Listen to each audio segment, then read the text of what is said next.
සුබ දවසක් ඔයාලා හැමෝටම. ඉතින් අද අපේ ෆාම් එකට තව අලුතෙන් පැටව කූඩුවක් ගෙනාවා. ඒ ගැන වීඩියෝ එකක් තමයි මේ. ඉතින් ගෙනාව පැටව කූඩුව මේ විදිහට තමයි අපි බිමට ගත්තේ. ඊට පස්සේ අපේ පැටවුන්ට කන්සර්වේට් වතුර දාන්න භාජන මේ විදිහට කූඩුවේ තියාගත්තා. ඉතින් මේ විදිහට තමයි කූඩුවේ බිම තියෙන්නේ. මේ බිමට අපි මේ විදිහට පිදුරු එකතු කරගත්තා. මොකද මේ දවස්වල ටිකක් සීතලයි.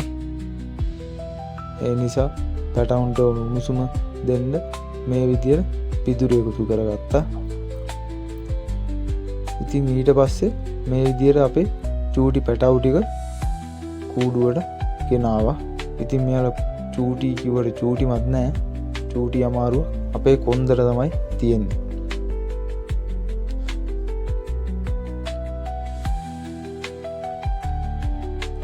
ඉතින් ඊට පස්සේ මේ විදිහට එයාලා අලුත් ගෙදරට එයාලා ගෙනාවා.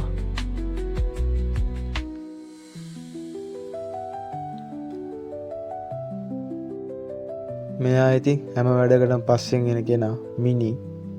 ඉතින් අපේ චූටි පැටවුන්ට මේ විදිහට කන්සර්වේට් වතුර අපි එකතු කරගත්තා. ඉතින් මේ විදිහට තමයි එයාලා අලුත් ගෙදරට අපි ගෙනාවේ.